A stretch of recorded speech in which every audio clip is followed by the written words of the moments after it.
Quedábamos entonces en las objeciones del artículo primero a propósito de la evidencia de Dios. Veamos ahora el en cambio. Todas las objeciones que habíamos visto anteriormente, que tratan, que lidian con la evidencia de la existencia de Dios, van encaminadas a específicamente ser un momento afirmativo del argumento. ¿Qué quiere decir esto? Las objeciones lo que tratan de plantear es que efectivamente, ante la respuesta de si ante la pregunta, perdón, de si es la existencia de Dios evidente por sí misma, la respuesta sería afirmativa en las objeciones. Ahora, ¿qué es el encambio? Habíamos visto que el encambio era ese momento a donde encontrábamos contraargumentaciones, contraejemplos, a partir de los cuales podríamos poner en tela de juicio las propuestas presentadas en las objeciones. Entonces, veamos este encambio. El asunto es que lo evidente no se puede pensar en contradicción. ¿Qué quiere decir esto? Lo evidente es tal que con solo enunciarlo, como veíamos en una de las partes de las objeciones, lo evidente es tal que con solo enunciarlo surge de su necesidad interna, digamos, este contenido que es el que salta a la vista, por así decirlo, que es de alguna manera otra manera de entender lo evidente, ¿verdad? Cualquier cosa que sea evidente, si pensamos su contrario, entramos en contradicción. ¿Ya? Por ejemplo, cuando les definía lo de la figura del triángulo. El triángulo es una figura geométrica que tiene tres lados y tres ángulos.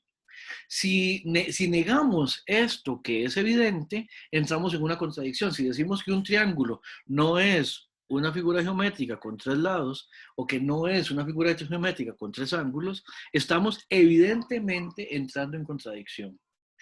Es más, cuando Tomás dice aquí que no se puede pensar lo contrario a lo evidente, es porque no podemos pensar un triángulo más que con tres lados o con tres ángulos.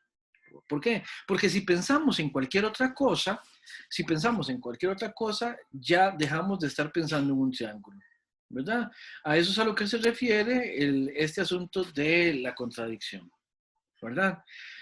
Ahora, en el caso del encambio a propósito de la explicación sobre la existencia de Dios, sí, efectivamente, podemos decir que se puede pensar lo contrario a lo que plantean las objeciones. O sea, sí se puede pensar lo contrario a la existencia de Dios.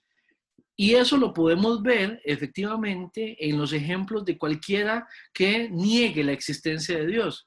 Y es más, si ustedes lo ven, en el mismo texto bíblico, Tomás de Aquino encontrará una fuente de información a partir de la cual se plantea que es posible efectivamente pensar en lo contrario a lo que veníamos planteando en las objeciones. O sea, que es posible pensar que Dios no existe. ¿Ya? Y por eso es que es importante acá la referencia al Salmo 51, perdón, al Salmo 52. Aquí puse entre paréntesis, porque dependiendo de las versiones puede aparecer como 52 o 53. Eso ahí hay una cuestión. También lo pueden encontrar en el Salmo 14 y cosas por el estilo, pero el punto es, ya el texto bíblico, que para Tomás de Aquino es fuente de absoluta autoridad, dice aquello de que dice el necio en su corazón, no hay Dios. Lo mismo que decía, que traía colación Anselmo, ¿verdad? Dixit incipiens in corde su Deus non est. Se acordarán de eso, ¿verdad? Entonces, ¿qué quiere decir esto? Si podemos pensar que Dios no existe, y no hay ninguna contradicción en ello, es porque entonces ese contenido a propósito de que la existencia de Dios es evidente, no es tal, ¿verdad? Entonces aquí ya estamos empezando a desmontar lo que dice, o mejor dicho, aquí está expuesta una razón a partir de la cual podemos desmontar lo expuesto en las objeciones. ¿Se entiende el en cambio? Lo pregunto en dos sentidos. Por un lado, se entiende desde el punto de vista del contenido, porque desde otra perspectiva argumental, ahora más bien podemos decir, no, no, no, suave. La existencia de Dios en sí misma como algo necesario no es algo evidente, porque la podemos pensar. Podemos pensar que Dios no exista, ¿verdad? Y entonces a partir de ahí vemos que podemos poner en jaque a las objeciones. Entonces, me interesa entender que estamos entendiendo esto como contenido y además me interesa que estemos entendiendo esto como parte de un proceso metodológico de plantear argumentos que van en direcciones contrarias el uno del otro. ¿Alguna duda, alguna pregunta, algún comentario?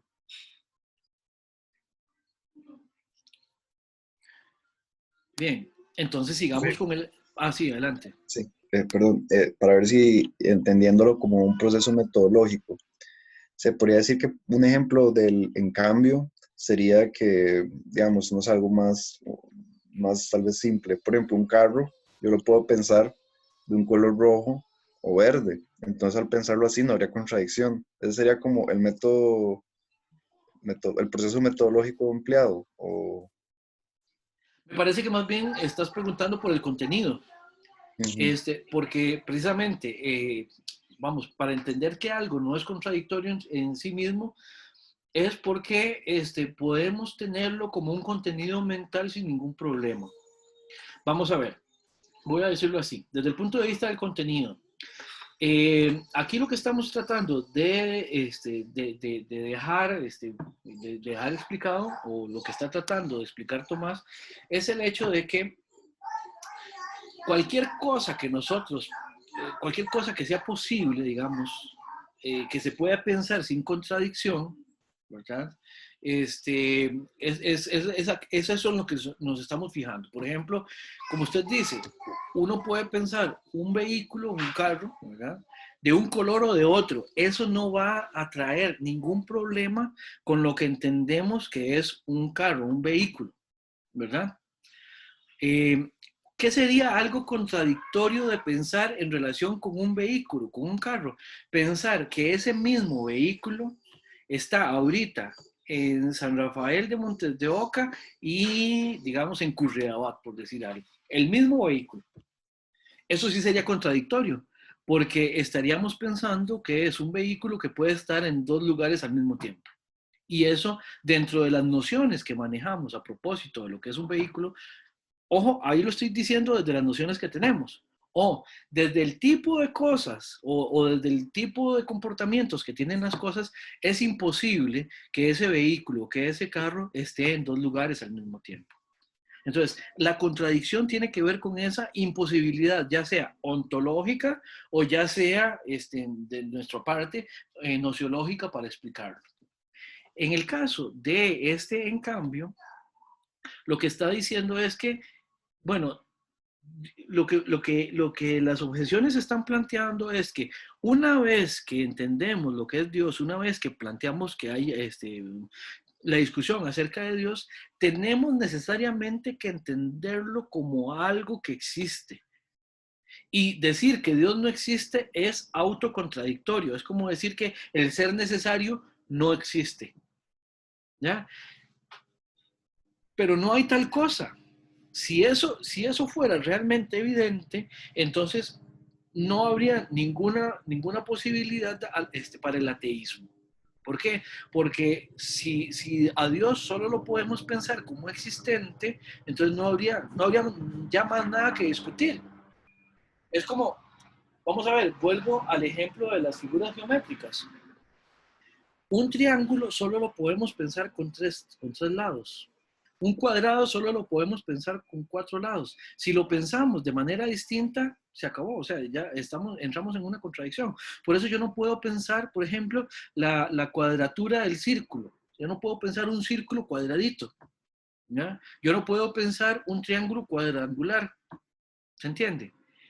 De la misma manera, esta propuesta lo que me está diciendo es, usted no puede pensar un ser necesario, o sea, un Dios, y pensarlo inexistente.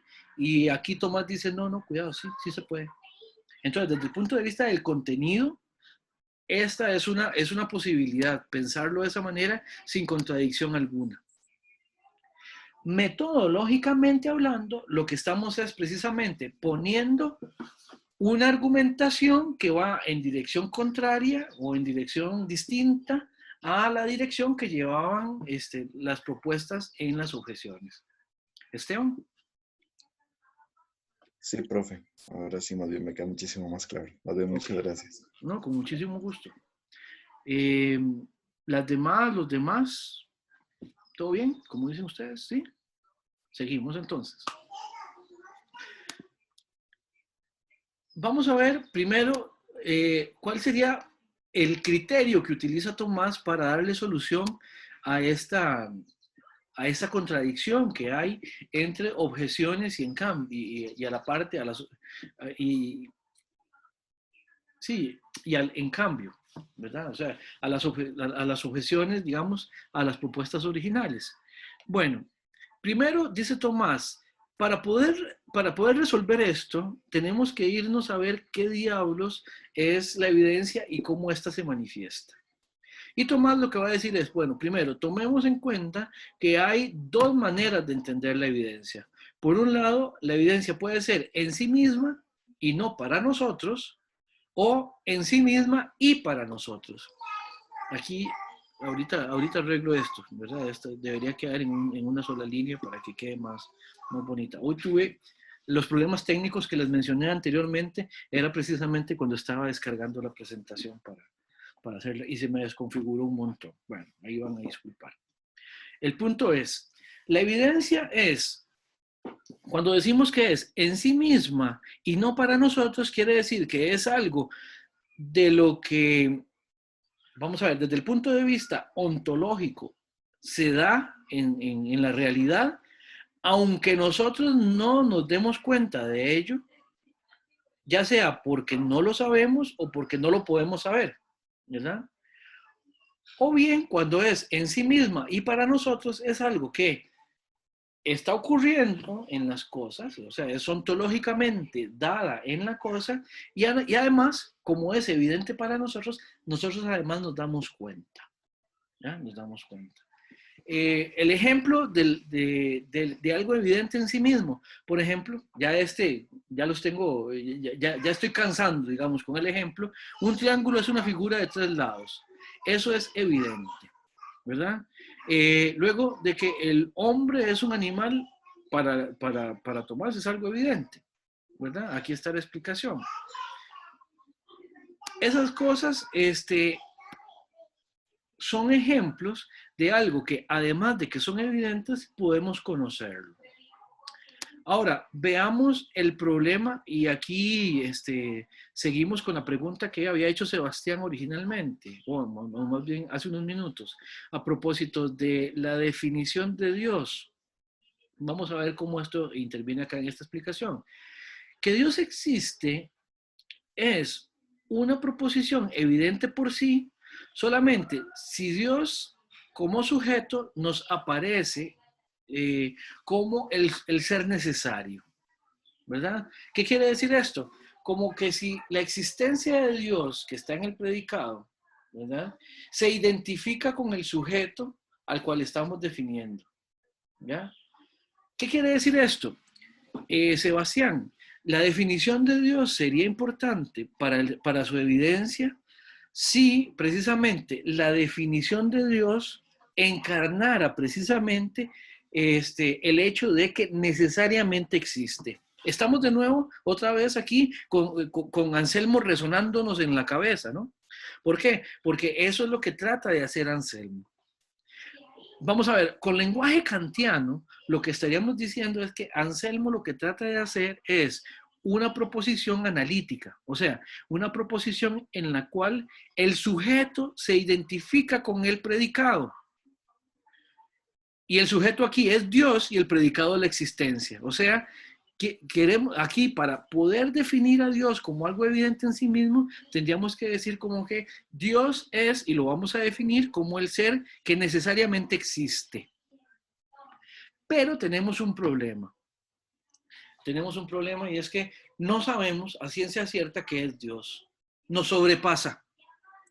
Y al sobrepasarnos lo que Dios es, entonces no podríamos dirimir esta discusión a partir de una definición de Dios, porque nuestra definición de Dios, en el mejor de los casos, que no es lo que se está planteando acá, pero nuestra definición de Dios en el mejor de los casos nos dejaría tranquilos en el ámbito meramente nociológico.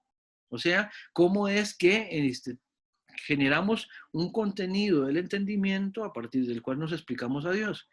Pero ontológicamente sería imposible que cualquier definición que nosotros diéramos de Dios pudiera efectivamente ser eficiente a propósito de lo que Dios es. ¿Se entiende? Entonces, lo que dice Tomás es que realmente entonces no podemos partir de una definición de Dios para demostrar su existencia. Y Tomás lo que dice es que hay que demostrarlo por medio de sus efectos. Y ya aquí está adelantando lo que va a exponer en las vías. Y aquí es donde yo les digo que ya de alguna manera se deja ver cuál es la propuesta de Tomás de Aquino, cuál es la postura de Tomás de Aquino. ¿Se acuerdan que en algún momento habíamos dicho que la definición de Anselmo era a priori? O que el argumento de Anselmo era a priori. ¿Por qué? Porque parte de una definición de Dios y de la necesidad interna que genera esa definición de Dios. Pero Tomás de Aquino lo que va a decir es, esa manera de demostrar la existencia de Dios no va a ser suficiente. No puede, con eso no llegamos a ninguna parte, ¿verdad? Porque habría la posibilidad de ¿cómo decirlo? De mostrar cuáles son las falencias, digamos, de esa argumentación. Parte de un montón de supuestos que no se cumplen. O sea, hay un montón de premisas en ese tipo de argumentación que uno podría rechazar, ¿verdad? Entonces, a partir de ahí, tendríamos que empezar a buscar por otro lado. Por último, Tomás le va a dar respuestas a las objeciones, a los contenidos originales. Recordarán que el primer contenido de las objeciones era que tenemos algunos principios que conocemos naturalmente, los primeros principios de la demostración y el hecho de que Dios existe. Pero Tomás lo que va a decir es, no, aquí lo que estamos es asumiendo la existencia de Dios desiderativamente. Hay en nosotros un deseo, digamos, de que Dios exista y por eso es que lo buscamos.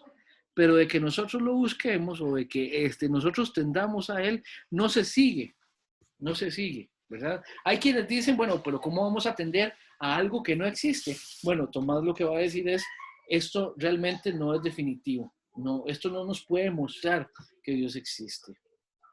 La asunción, dice Tomás, es demasiado general. Nosotros queremos, deseamos, tenemos la expectativa de que exista algo, pero de esa expectativa no se sigue necesariamente que efectivamente aquel objeto en el cual está depositada nuestra expectativa, efectivamente esté ahí, ¿verdad?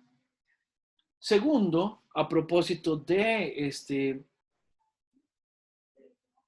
las cosas que son evidentes en sí mismas con solo enunciarse, por ejemplo, la definición de Anselmo, tenemos un problema.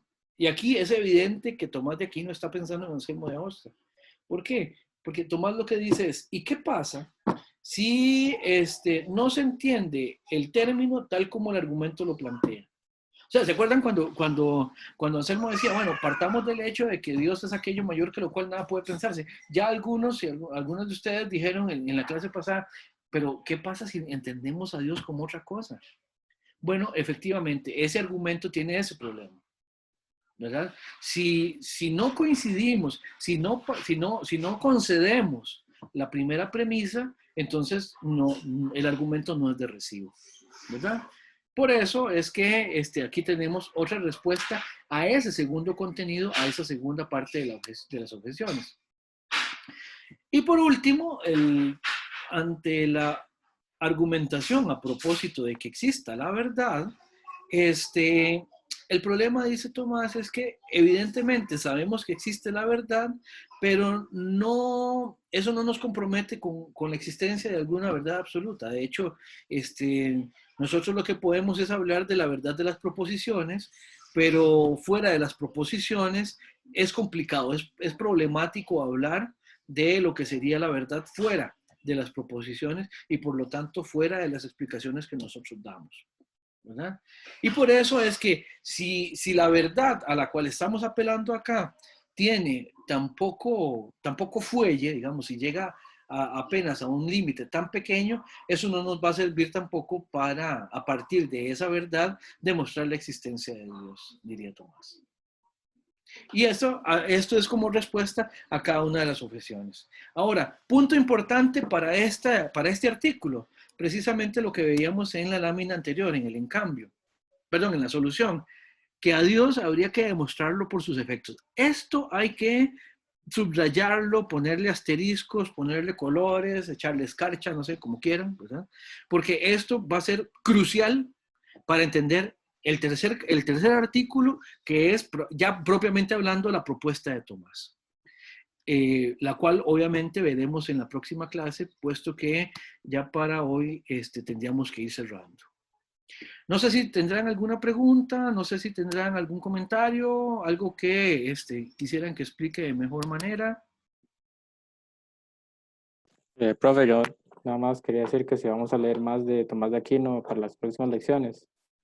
Sí, de hecho ya están los textos en mediación, ¿verdad? Están los 3 artículos de la suma de teología, que es poquito, ustedes vieron, son 4 paginitas, pero a esas 4 paginitas se les saca un montón, ¿verdad? Y luego está el ente y la esencia, también está ahí en mediación virtual, y la idea es que lo vayan leyendo. El ente y la esencia es, digamos que después de Aristóteles, que Aristóteles es complicadillo, digamos, creo que lo es menos, ¿verdad? Creo que va siendo el ente y la esencia tal vez lo más complicado que vayamos a enfrentar por este momento en el semestre. Entonces, para que no lo vayan dejando ahí como para un fin de semana, antes del examen o algo así, porque ese sí es un texto ya más complicadito, ¿verdad?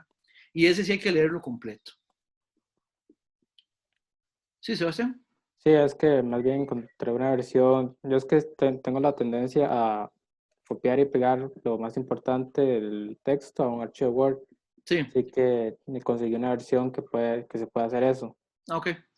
No sé si no sé si alguien la quiere como para enviarla o Si gusta, entonces envíemela y yo la subo a mediación y le agradezco por el recurso. sí, con uso. Perfecto, muy bien. ¿Alguna otra pregunta o comentario?